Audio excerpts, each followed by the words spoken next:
All right, the Oscars just finished. I didn't watch them. You probably didn't either, but the Oscars are completely broken by Nowhere to Land. All right, let's see. Marty Supreme is an American film that comes out on Christmas Day, 2025.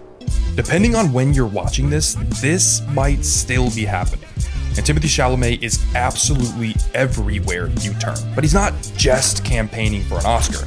There's another reason he's doing all of this. Marty Supreme, Christmas Day. Marty Supreme, Dream Big. Marty Supreme, Christmas Day. Yo, what do y'all think about Timothée Chalamet? Because I think he gets a lot of hate, but I really don't see the problem with him. I think he's pretty ambitious. He's an actor who's very passionate about his craft. I didn't really think Marty Supreme was that good. I didn't think it was like the greatest movie in the world. I thought it was fun. I thought it was interesting, but it just didn't leave me that satisfied. But I think Timothy is a great actor, and the Dune movies are some of my favorite movies. I think he plays that role really well. But yeah, Marty Supreme, I don't think it was anywhere close to how good Sinners was. I don't think it was as good as what's it called? I'm blanking on the name. Leonardo DiCaprio.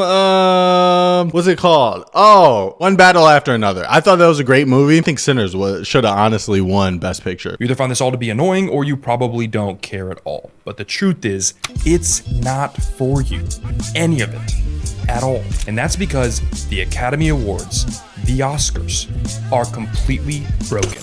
And in some ways, designed that way on purpose. In May, an American institution was introduced. The first Oscars was held here almost 100 years ago. And it lasted 15 minutes. And now we live in a world where interviews about the Oscars. And every year before this, the Oscars campaign. Oscars aren't just being won. They're also being paid for. And if you haven't seen most of the movies... Yeah. So the reason I don't watch the Oscars is because I never have faith in any of like the winners for the Oscars themselves. I'm happy when the movie I want to win wins, but a lot of the times the movies that win certain categories, I feel like they just put them in there because they feel like they have to give it to them. Like they're sort of doing a favor for somebody. I don't think the general consensus is that those are the movies the people want to win. And it would be so different. It would look so different if you could vote on who wins the Oscars. Like if everybody could vote, if it was an open voting system, the movies that would win would be so different from the movies that actually win. Like, for example, a movie that I don't even think was nominated, but I think was one of the best movies of the year was Predator: Badlands. That movie to me was incredible. I saw that multiple times, and from start to finish, it was a phenomenal movie. But a movie like that would never win an Oscar. And that just goes to show you that the Oscars aren't necessarily the best movies overall. They're just the movies that are like the Academy thinks are the best movies. It's because the Oscar genre, dramas, accounted for just 7% of ticket sales in 2025. But still, Hollywood spends between $100 and $500 million annually on these Oscar campaigns, with single movies spending as much as $20 million, not on the film, but on this. Yeah, that's Timothée Chalamet on top of the Sphere promoting a movie.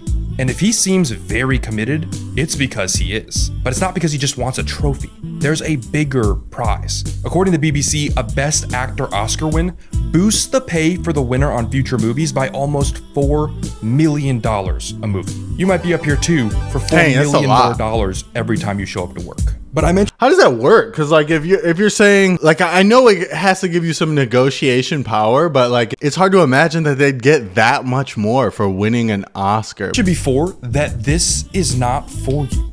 This whole thing. It's for a secret society of people, which sounds like more of a joke than it actually is.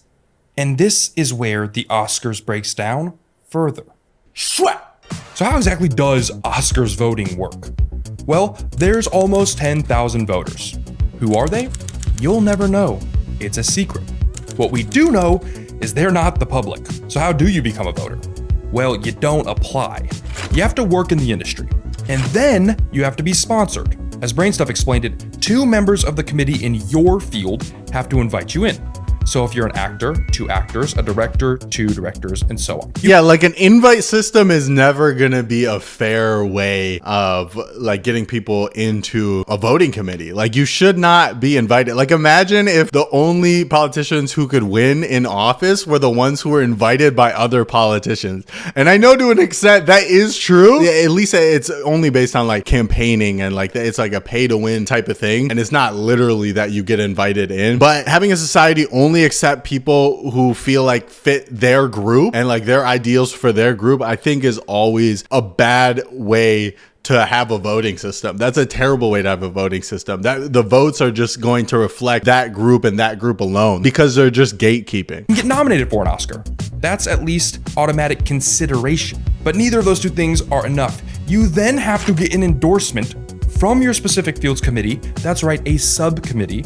Then you finally get to the board of governors, who has the final say. And if they're in a good mood, you then finally become an insider and a voter. But all those movies that you haven't seen that get nominated every year, yeah, well, the truth is, those voters probably haven't seen them either. That's right, you don't have to watch the movies to vote. You just have to fill out the survey that gets sent to you. That's even crazier. I think that just point blank shows you how messed up the Oscars are. If you don't actually have to see the freaking movie to vote on the movie, what are we doing here? Like, how can you vote on something if you've never seen it? And that voting process is so complicated that a firm, PricewaterhouseCoopers, is needed to do the data analysis required to siphon down the actual nominees. But what does this mean? 2 things. 1, the Academy is very much Hollywood voting for Hollywood. Its taste and the people within it, while theoretically qualified, means that the Oscars will never be representative of the way the average person sees movies, for better or for worse. That's why it's dominated by dramas, art house films, and the same pool of directors and actors. It is in some ways it's very rare an action film wins. Becoming an Oscars voter becomes just as much about the prestige of being one as it does actually wanting to watch the movies you're voting on. But 2, and this matters far more, it means this can become more important than the movie itself. And it might already be. And as you're about to see, things break down even further. No, there's a mistake. Moonlight, you guys won Best Picture. Moonlight won. Come on, this is not a joke. This is not a joke. I'm afraid they read the wrong thing. 323 Yikes. movies were Oscar eligible last year. It is safe to say that in all likelihood, 90% of Oscar voters haven't seen 323 F1 movies was a of sick any movie. kind this year. F1 was That's a sick lot. ass movie. I'm glad they won This is where best sound another design. gray area pops up. The Oscar consultant. BBC covered this a decade ago, but these are publicists who have access to the voters and are paid to get movies in front of them. It's against Academy rules to directly call or email to gain votes, but turns out gifts, totally okay. So just toss more money around. There's belief that these publicists may even do stealth smear campaigns online against other nominees to get one movie votes over Oh another. man. That's right, like this. And that one doesn't sound good. But these gigantic, curated, pruned Oscar campaigns, I think, are much more damning to the whole process. And this isn't the fault of the actors. Again, they stand to make life-changing money. I mean, to be honest, like even if it wasn't just that specific Academy voting on the movies, I'm sure there would be smear campaigns in general. Like I'm sure there'd be smear campaigns and just general tactics for like people voting in general. But the least you could do is try to make the people voting representative of the larger population rather than just an inside group of Hollywood. Winning Best Actor, even if it's not always life-changing for them. It's the studios who view all of this as a race to prestige in an industry they're running into the ground.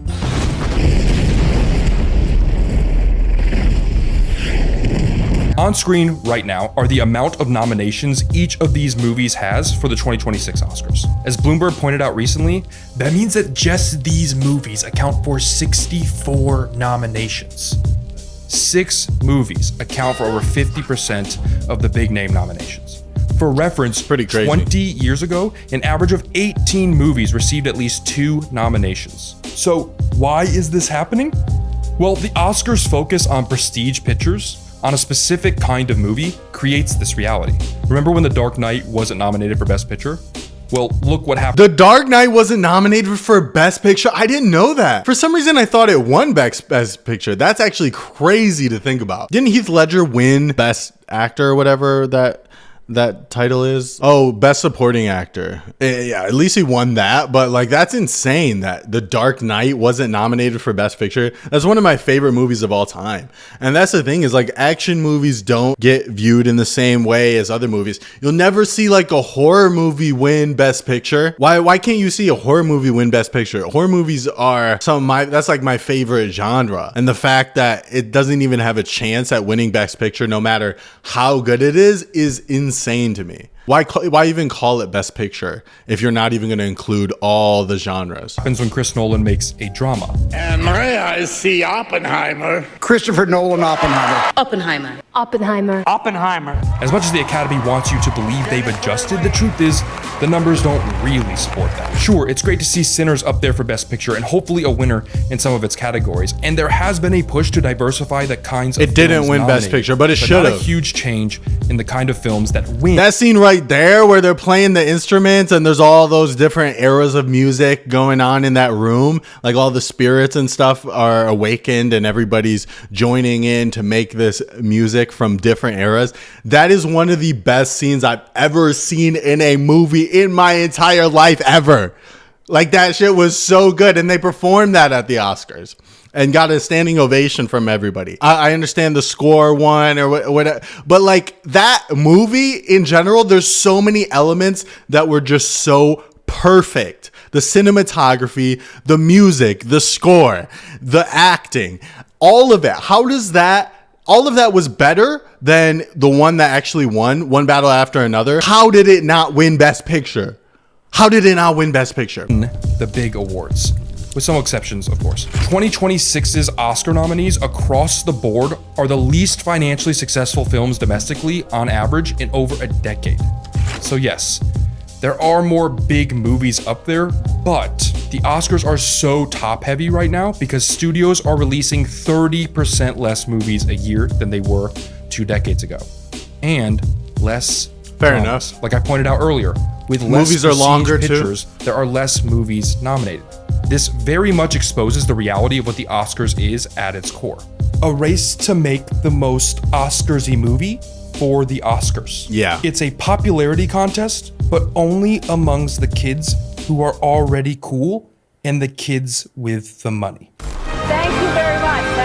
Thanks so much. In 2014, 43 million people watched the Oscars. In 2025, 18 million. That's not a stellar trend. Dang. So how do we fix all of this? Fix the Academy Awards? Well, the reality is that a system built this much around exposure instead of the art, around campaigns as opposed to the movies, where stuff like this is even happening, probably needs a significant revamp. Even if you argue that this is also done to promote the movie in theaters, Marty Supreme brought in less than $100 million domestically.